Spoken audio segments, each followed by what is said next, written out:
పిల్లలు మన దగ్గర చదువుకుంటున్నారు. అందులో భాగంగా అమ్మాయిలు 52 మంది, తర్వాత అబ్బాయిలు ఏమో 100 మంది మన దగ్గర విద్యార్థులు ఉన్నారు. పాఠశాల ప్రారంభం నాటికి 1 నుంచి 5వ తరగతి వరకు క్లాసులు నిర్వహిస్తుండేవారము. ప్రస్తుతము 8వ తరగతి వరకు నిర్వహిస్తున్నాము. 8వ తరగతి కూడా పాఠశాల ఆంగ్ల మాధ్యమంలోని బోధన జరుగుతుంది. అందులో 7 ఉపాధ్యాయులు, ఒక పీడీ, ఆ తర్వాత ఒక ఫిజియోథెరపిస్ట్గా ఉపాధ్యాయులు మన దగ్గర పనిచేస్తున్నారు. మన దగ్గర సౌకర్యాలు 4 కేటగిరీలో ఉన్న పిల్లలందరికీ నాణ్యమైన విద్యతో పాటు భోజన వసతి కల్పించడం జరుగుతుంది. ఇంతకుముందు మన అమ్మాయిలు ఇక్కడ పాఠశాల నుండి దగ్గరలో ఉన్న ఏహెచ్ఎస్ గర్ల్స్ హాస్టల్కి వెళ్ళేవారు. అలా దూర ప్రాంతాలని అనుకొని ఇక్కడనే హాస్టల్ వసతి కల్పించడం జరిగింది. వరకు ఆదిలాబాద్లో నిర్వహించే వరల్డ్ డిజేబుల్ డే సందర్భంగా జిల్లా స్థాయి పోటీలలో మన విద్యార్థులకు అన్ని బహుమతులు రావడం జరిగింది. నిన్ననే జరిగిన బహుమతులలో మన పాఠశాలకే అన్ని బహుమతులు రావడం జరిగింది. మన పాఠశాల 8వ తరగతి చదువుకుంటున్న విద్యార్థులు పై తరగతి చదువుకోవడానికి కరీంనగర్, ఆ తర్వాత హైదరాబాద్ ఉన్నటువంటి ప్రత్యేక అవసరాల గల పిల్లల పాఠశాలల్లో జాయిన్ చేయడం జరుగుతుంది. 2000 అందులో ఐడి 4, ఆ తర్వాత విఐ 2, ఆ తర్వాత మిగిలిన 6 హెచ్ఐ పిల్లలకి ఇంటర్మీడియట్ 10th మన దగ్గర లేదు కాబట్టి వాళ్ళకు ఓపెన్ 10th రాయించి ప్రస్తుతం వాళ్ళందరూ విద్యార్థులు ఇంటర్మీడియట్ స్థాయిని చదువుకుంటున్నారు. గత సంవత్సరంలో 12 మందికి కూడా ఓపెన్ 10th రాయించాము. వాళ్ళందరూ కూడా ఇప్పుడు ఇంటర్మీడియట్లో జాయిన్ అయ్యి వాళ్ళు ఇంటర్మీడియట్ చదువుతున్నారు. 2025-26 సంవత్సరంలో కేంద్ర ప్రభుత్వం ప్రతిష్ఠించిన SVHR స్వచ్ఛ హరిత విద్యాలయ పురస్కార్లో అప్నా స్కూల్ సెలెక్షన్ హోగా సార్. ఆల్రెడీ డిస్ట్రిక్ట్ పాటలో తీసుకొస్తే చాలా మంచి అవకాశం ఉంటుందని మన అధికారులకి దృష్టికి తీసుకొస్తున్నాను సార్. ఒకవేళ ఏదైతే మనం ఐటీడీ పరిధిలో మేకింగ్ కావచ్చు, లేకుంటే క్యాండిల్ మేకింగ్ కావచ్చు, అలాంటి సౌకర్యాలు కూడా ఏదైతే మనం ఎంఆర్ ఇంటెలిజెంట్ డిజేబిలిటీ పిల్లలకు వాళ్ళకు అందిస్తే వాళ్ళు కూడా చేయగలరని మేము కోరుకుంటున్నాం సార్. వసతి గృహంలో ఉన్నటువంటి వారికి అనుకూలంగా ఉండే ఏదైతే మనం అన్ని సదుపాయాలు చేస్తే ఇంకా వాళ్ళు చేయగలుగుతారు. కావాల్సింది బెడ్, ఆ తర్వాత టాయిలెట్ క్లీనెస్ అన్నీ ఏదైతే హైజీన్ మెయింటైన్ ఉందో అది ప్రతిసారి చేస్తూ ఉంటాం సార్. ఏదైతే మన పాఠశాలకి మన డిపార్ట్మెంట్తో పాటు ఎన్జిఓస్, ఆ తర్వాత కంపెనీ వాళ్ళు కూడా సహకారం అందిస్తున్నారు. ఈ రీసెంట్గా మా స్వస్థన్ ట్రస్ట్ వాళ్ళు 5 టెలివిజన్లు, 5 కంప్యూటర్లు కూడా అందించడం జరిగింది. గత సంవత్సరంలో వైటీపీ కంపెనీ హైదరాబాద్ వాళ్ళు 2022 సంవత్సరం నుంచి మన పాఠశాలకు కావాల్సిన TLM, ఆ తర్వాత పిల్లలకు ఆడుకోవడానికి వస్తువులు, అవన్నీ వస్తువులు మనకు సమకూరుస్తున్నారు. ఈరోజు కూడా వాళ్ళు వస్తున్నారు సార్. చేద్దామని మనస్ఫూర్తిగా కోరుకుంటూ నా ఉపన్యాసాన్ని ముగిస్తున్నాను. Thank you very much sir. Thank you.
Then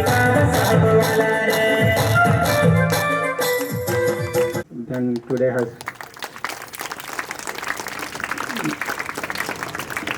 on this occasion, I would like to thank my father, who is still supporting me in my performing my duties, and I'm grateful for that. From 5th standard onwards, I joined in Devna Foundation for the Blind, which was a special school meant for visually impaired students. And from there onwards, I studied in an inclusive school, be it junior college or graduation. I did it from Hindu College, University of Delhi. And there I have seen the true meaning of being inclusive society.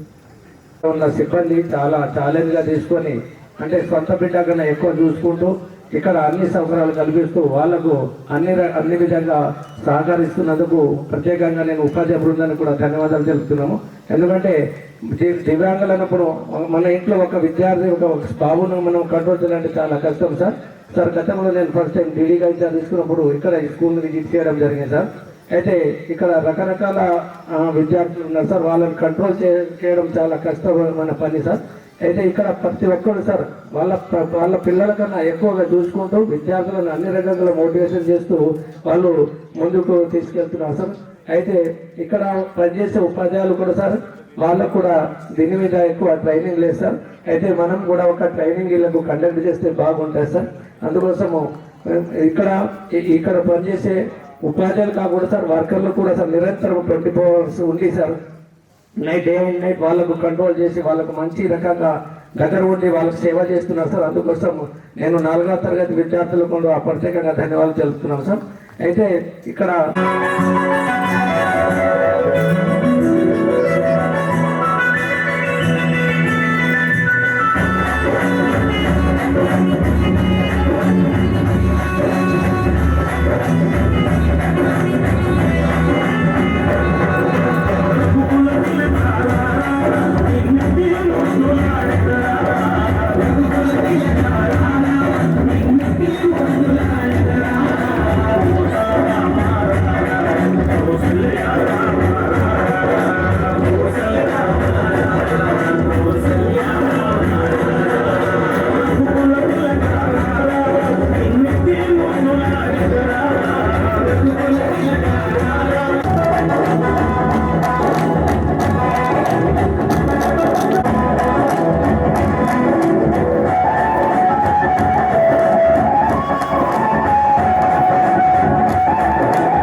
World disability day को 1992 में start किया था even के through. तो main इसका objective क्या है कि अपना जो डिसेबल्ड नहीं बोलूँगा बच्चों को, उनके राइट्स आइडेंटिफाई करना कि कौन कौन जो भी बच्चे किसी को कुछ भी छोटी सी इशू हैं उसके राइट्स आइडेंटिफाई करके उसी हिसाब से उसको सोसाइटी के अंदर उसको देखना कि कोई किसी के साथ अगर ये इशू है तो उसके राइट्स हैं. ऐसा नहीं है कि उसको कोई साइड लाइन कर देना है. और उसी के हिसाब से सोसाइटी के अंदर उसमें चेंजेस लाना कि पहले आप देखते होंगे कि स्कूल्स में रैंप नहीं होते थे, हॉस्पिटल्स में रैंप नहीं होते थे. फिर अभी रैंप जो डिसेबिलिटी थी उस चीज़ को साइड लाइन करते हुए अभी कोशिश कर रहे हैं कि किसी को भी इस चीज़ में कभी इशू ना हो कि कोई चीज़ चाहिए, कोई अपॉर्चुनिटी चाहिए, उसके अंदर उसको कोई प्रॉब्लम है. अब जैसे दोनों के दोनों दिल्ली में SDM पोस्टिंग पे हैं, मेरे बैचमेट ही हैं. तो सेम चीज़ है कि कोशिश ये रहेगी हमारी भी. अभी जो आपने बताया प्रिंसिपल गारू से मैं रिक्वेस्ट करना चाहूँगा कि कोशिश करते हैं थोड़ा मेरी साइड से थोड़ा CSR करके थोड़ा गवर्नमेंट को पूछ के. और अभी DD गारू से यही बात कर रहा हूँ कि इस स्कूल को जितना जल्दी हो सके प्रपोजल भेजेंगे कि इंटरमीडिएट लेवल पे स्टार्ट हो पाए, वो SSC लेवल पे स्टार्ट हो जाए कम से कम, ताकि SSC तक तो हमारे बच्चे यहीं पर हैं, कहीं और जाना ना पड़े. और जो वोकेशनल ट्रेनिंग की बात कही थी अभी आपने, उसका मैं पहले से सोच के बैठा हूँ. तो कुछ ना कुछ जल्दी स्टार्ट करेंगे कि बच्चों के लिए भी वोकेशनल ट्रेनिंग चालू करवा दें, ताकि इंटरमीडिएट के बाद ITD ऑफिस सब यहीं पे है और हमेशा हेल्प करता रहेगा। आज मैं टंडन सर से भी बात करूँगा, जिस उनके टाइम पे स्टार्ट हुआ था, तो उनको भी बस पूछूंगा कि कोई और एक्स्ट्रा हेल्प और क्या क्या इसमें इनिशिएटिव किए जा सकते हैं। तो आप सभी का चला चला धन्यवाद, आप लोग आए, पेरेंट्स आए, और बस ये है कि अपने हर एक बच्चे को, जैसे जो बोल सर ने कहा कि छोड़े, हमारे बच्चे हमारी रहेंगे हमेशा, और वो मतलब उनको आगे बढ़ाना और किसी न किसी तरीके से उनको आगे निकालना अब गवर्नमेंट की भी जिम्मेदारी है और अपने पेरेंट्स की भी जिम्मेदारी है। Thank you so much. Silver medal लिए सर, उनको सर्टिफिकेट प्रेजेंट करना चाहिए। Thank you.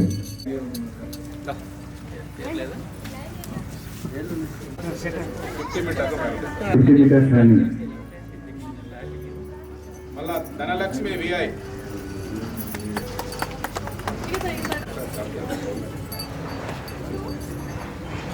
ప్రశాంతి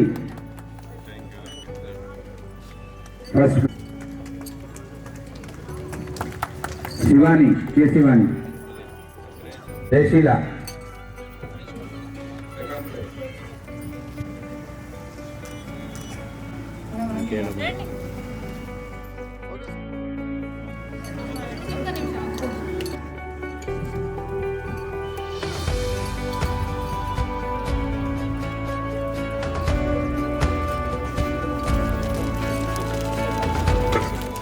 మూడవసారి ఈ స్కూల్కి రావడము, గత 2 సంవత్సరాలుగా ఈ స్కూల్కి రావడము, దీనికి సంబంధించినటువంటి వారికి ఉన్నటువంటి అవసరతల విషయంలో మరి మా కంపెనీ తరఫున చేయగలిగినటువంటి కొద్ది మొత్తంలో కొంత సహాయాన్ని ఇక్కడ చేయడం జరిగింది. కానీ మాకు ఈ స్కూల్ నుంచి సామాజిక స్థితిగతుల గురించి కావచ్చు, లేకపోతే ఇతర పరిస్థితుల గురించి నేర్చుకోనికి మాకు ఇది ఒక గొప్ప అవకాశంగా మేము భావిస్తుంటున్నాం. మేము ఎక్కడి నుంచి వచ్చినామో ఆ మూలాలను మరవకుండా మరి ఆ గ్రామం యొక్క లేకపోతే ఆ ఊరు వాడల యొక్క అభివృద్ధిలోకి మాకు చేతనంత పాటుపడడానికి మరి మా వంతు కృషి చేయడానికి మేము సదా సిద్ధంగా ఉంటామని తెలియజేస్తున్నాం. ఇటువంటి అవకాశాన్ని ఇస్తున్నటువంటి మరి వేదిక రంగటువంటి పెద్దలందరికీ కూడా మరి ఈ స్కూల్ యాజమాన్యానికి ప్రత్యేక అభినందనలు. మరి ముఖ్యంగా ఇక్కడ ఉన్నటువంటి స్టూడెంట్స్ అందరికీ కూడా మరి ఈ దివ్యాంగుల దివ్యోత్సవం సందర్భంగా శుభాకాంక్షలు తెలియజేస్తూ ఉంటున్నాను. Thank you. నాకు 3 పిల్లలు, మగవాళ్ళు, మాటలు రాని వాళ్ళు. ఇక్కడ వచ్చిన తర్వాత మీ పిల్లలకు మంచి చదువు అవుతుంది, అందరు మంచిగా చూస్తున్నారు, అందరు మంచిగా చదివిపిస్తున్నారు. మా పిల్లలు ఇంకా 2 పిల్లలు హైదరాబాద్ వెళ్ళిండ్రు, 12వ తరగతి చదువుతున్నారు. ఇంకొక అబ్బాయి 8వ తరగతి ఉన్నాడు, ఇక్కడనే చదువుతున్నాడు. ఇంకా మా బడి 10వ తరగతి ఇంకా కావాలని ధన్యవాదాలు చెప్తున్నా సార్. నమస్కారం sir.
Go, sir.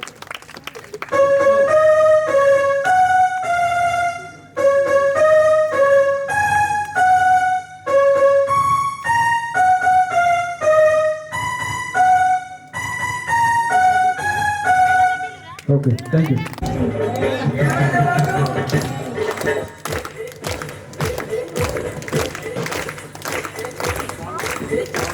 Sound.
Hello.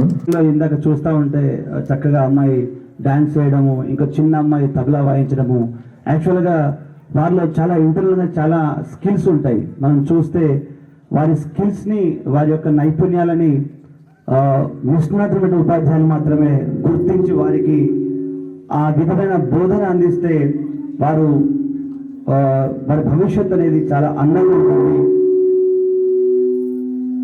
వారి భవిష్యత్తు చాలా అందంగా ఉంటుందని మనం అందరం నమ్మాలి. ముఖ్యంగా వారికి జన్మనిచ్చిన పేరెంట్స్ నిజంగా అదృష్టవంతులు.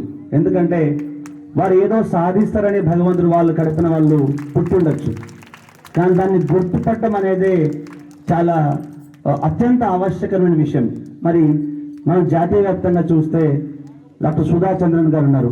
తను ఒక క్లాసికల్ డాన్సర్, ఒక భరతనాట్య కళాకారిణి. తను ఆకస్మికంగా రైలు ప్రమాదంలో తన కాలుని కోల్పోతుంది. ఆయన ఆత్మస్థైర్యాన్ని ముందుకు పెట్టుకొని తను జైపూర్ ఫుడ్ కాలు ఏర్పరచుకొని ఎన్నో జాతీయ అంతర్జాతీయ ప్రదర్శనలు చేసి పద్మశ్రీ అవార్డు పొందారు. స్టీఫెన్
ముఖ్య అతిథిగా విచ్చేసి ఇప్పుడే ఇక్కడి నుంచి నిష్క్రమించినటువంటి గౌరవనీయులు ప్రాజెక్ట్ అధికారి గారు, వేదికపై ఉన్నటువంటి డిడి గారు, ఏటీడీఓస్ మిత్రులు నారాయణ గారు, అదేవిధంగా ఉపాధ్యాయులు, పేరెంట్స్, ఇక్కడ టీచర్స్, విభిన్న విభాగాల్లో పనిచేస్తున్నటువంటి ప్రతి ఒక్కరికి పేరు పేరున, ఇంక్లూడింగ్ స్టూడెంట్స్, ప్రతి ఒక్కరికి పేరు పేరున దివ్యాంగుల దినోత్సవ శుభాకాంక్షలు తెలియజేస్తూ డేగా దీన్ని మార్చితే బాగుండు అనిపిస్తుంది. So differently abled means they are also abled. All the students, all the persons, all the personalities, ప్రతి ఒక్కరు కూడా ఏదైనా ఒక అంశంలో నిష్ణాతులై ఉంటారు. తప్పకుండా వారు ఏదైనా సాధించేటటువంటి అవకాశం ఉంటుంది. కాబట్టి డిఫరెంట్లీ ఏబుల్డ్ అని అంతే బాగుంటుందనేటటువంటిది ఓ ప్రత్యేకమైనటువంటి ఆలోచన. అంతేకాకుండా దీనికి ఉదాహరణలు చాలా ఉన్నాయి. మన మధ్య ఏటీడీఓ బోత్ గారు ఉన్నారు. అదేవిధంగా ఇందాక మా శ్రీనివాస్ గారు ప్రస్తావించినట్టుగా హెకిన్సన్ అన్నారు, సుధాచంద్రన్ అన్నారు. ఈ రకంగా చూస్తూ పోతే చాలా మంది ఉన్నారు. సో వారిని అందరినీ మనం ఇన్స్పిరెన్స్ గా తీసుకొని మనం ముందడుగు వేయవచ్చు. ఈ సందర్భంగా నా 87, 88లో నేను ఎప్పుడైతే అపాయింట్ అయ్యానో అప్పటి ఒక సంఘటనని మీతో షేర్ చేసుకోవాలనుకుంటున్నాను. 87, 88వ సంవత్సరంలో నేను ప్రైమరీ స్కూల్లో టీచర్గా అపాయింట్ అయ్యాను. అప్పుడు నా దగ్గర ఒక్కడే ఉపాధ్యాయుడిని, బడి లేదు, కానీ 82 మంది స్టూడెంట్స్ ఉన్నారు. అందులో ఒక 2-3 కొంచెం వెనుకబాటు కలిగినటువంటి విద్యార్థులు ఉన్నట్టుగా నేను అప్పుడు గమనించలేదు. చెబుతా ఉంటే అందరూ వింటున్నారు, వారు మాత్రం వినట్లేదు. ఎందుకు వింటలేరని చెప్పేసి వినేటట్టుగా వాళ్ళని ప్రోత్సహించే ప్రయత్నం చేసే క్రమంలో నేను తొందరగా, అప్పుడు కొంచెం యుక్త వయస్సు, ఆవేశం కూడా వచ్చేసింది, చేయి చేసుకున్నటువంటి పరిస్థితి ఆ పిల్లల మీద. తర్వాత వాళ్ళు డే అంతా మూభావంగా ఉన్నారు. ఎందుకున్నారో నాకు అర్థం కాలేదు. తర్వాత ఆలోచించాను నేను, నిజంగా నేను చేసింది పొరపాటే అని చెప్పేసి. సో ఆ 3 పిల్లల్ని నేను భరించడం కష్టమైంది. ఈరోజు ఇంతమంది పిల్లల్ని వీళ్ళంతా భరిస్తున్నారంటే అంటే ఇట్ మీన్స్ వీళ్ళ యొక్క భవిష్యత్తుకి బాటలు వేస్తున్నారంటే వీరందరూ కూడా అభినందనీయులే. వీరందరికీ ప్రత్యేకంగా ఒకసారి చెప్పట్లేదు, మనం అందరం కలిసి అభినందనలు తెలియజేస్తాం. ఇందాక పిఓ గారు ప్రశ్న కాదు సార్, అసలు అంతకన్నా ఎక్సలెంట్ గా మా టీచింగ్ స్టాఫ్, మా పిల్లలు ఉంటారని నన్ను ఒకసారి క్లాస్లోకి తీసుకెళ్తే నేను నిజంగా నాకు తెలియదండి. ట్రైబల్ వెల్ఫేర్ డిపార్ట్మెంట్లో ఇలాంటి స్కూలు ఎక్కడ లేదు నాకు తెలిసి. ఒకటి భద్రాచలము, రెండోది ఇక్కడే. నేను ఈ 2 ఏరియాలలో ఎప్పుడు పనిచేయలేదు. ఒకసారి పిల్లల దగ్గరికి పోయిన తర్వాత నాకు ఎక్సలెంట్ అనిపించిందండి. అసలు అన్ని అవయవాలు, అన్ని ఇయరింగు, చూపు, ఇవన్నీ ఉన్న వాళ్ళు కూడా అంత చక్కగా బహుశా బైహార్ట్ చేయరు కావచ్చు. నేను ఫస్ట్ బ్రెయిలీ లిపి దగ్గరికి పోయినా, వాళ్ళ పేరు చెప్తే వాళ్ళు టక్కటక్క సైగలతో వాళ్ళ పేర్లు చెప్పారండి. వాళ్ళు ఏం పేరు చెప్పారు చెప్పన్నా సార్ అంటే ఫలానా పేరు అనుడితోనే నేను వండర్గా ఫీల్ అయ్యా. ఎందుకంటే ఇప్పుడు మన ఎగ్జాంపుల్ నేను ఎవరినో చెప్పాల్సిన అవసరం లేదు. మన ఏటీడీఓ గారు నాకన్నా ఎక్కువ చదివారండి. మనలాంటి స్కూల్లో హైదరాబాద్లో చదివారట. ఇప్పుడు పిఓ గారు చెప్పినట్టు స్టీఫెన్ హాకింగ్ అని కొన్ని రోజులు ఆరోగ్యంగా ఉండి ఏదో ఆరోగ్య రీత్యా మొత్తం వీల్ చైర్కే పరిమితమయ్యారండి. ఆ ప్రోగ్రామ్ నుండే బహుశా ఈ ర్యాంప్ వచ్చిందని పిఓ గారు చక్కగా చెప్పారు. స్టీఫెన్ హాకింగ్ అంటే చదువుకున్న వాళ్ళందరికీ తెలుసు. ఇప్పుడున్న సైంటిస్ట్ ఎవరంటే ఐన్స్టీన్ అంటారు. ఐన్స్టీన్ తెలియని వాళ్ళు బహుశా ఉండకపోవచ్చు, కానీ ఐన్స్టీన్ కన్నా గొప్ప బ్లాక్ హోల్స్ను ప్రయోగం చేసిన శాస్త్రవేత్త అన్నట్టు స్టీఫెన్ హాకింగ్. ఆయన చాలా సంవత్సరాలు వీల్ చైర్కి పరిమితమయ్యారు. ఇంకా మనకన్నా ఎక్కువ అసలు అతను బ్రెయిన్ తప్ప ఏ అవయవం పనిచేయదు. అదొక రకమైన డిసీజ్తోని మధ్యలో హ్యాండిక్యాప్డ్ అయ్యారు సారు. కానీ ప్రపంచంలో పెద్ద సైంటిస్ట్ అండి మన. Thank you.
మారుమూల గ్రామాల్లో ఆదివాసీ పిల్లలు ఎక్కడ ఇలాంటి స్పెషల్ స్కూల్ లేదు కాబట్టి సార్ చాలా ఆలోచించి ఈ స్కూల్ని ప్రారంభించారు.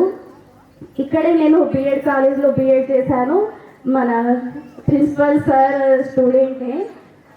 ఇక్కడ నుండి వెళ్తూ ఉంటే స్కూల్ కనిపించేది, కానీ అప్పుడు అంత మనకు అవగాహన ఉండదు, పట్టించుకునే వాళ్ళము కాదు. ఇక్కడ ఈరోజు వచ్చి నేను చాలా ఎక్స్పీరియన్స్ అని అంటే గూస్ బంప్స్ వచ్చేస్తున్నాయి. పిల్లల పర్ఫార్మెన్స్ చూసి, వాళ్ళ యాక్టివిటీస్ చూసి ఏంటంటే ఇక్కడ ఉన్నటువంటి స్టాఫ్ మెంబర్స్, ప్రత్యేకంగా వికాస్ సార్ మా డివిజన్లోని జరిపునగూడ స్కూల్లో స్కూల్ అసిస్టెంట్గా పనిచేస్తున్నారు.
go swish, swish, swish, all through the town.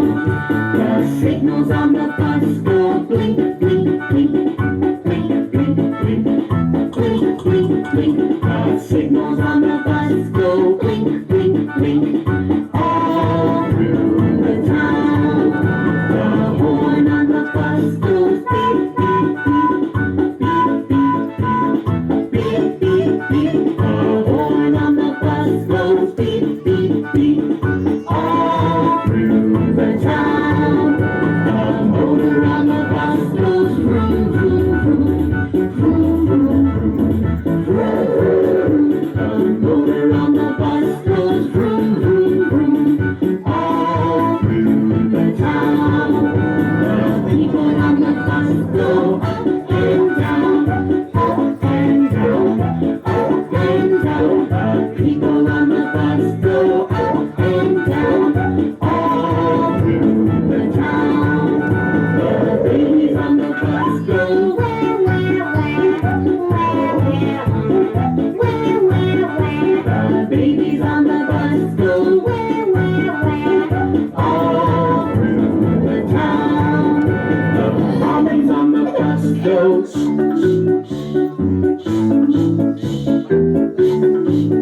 the mommies on the bus go all through the town. The daddies on the bus all through the town.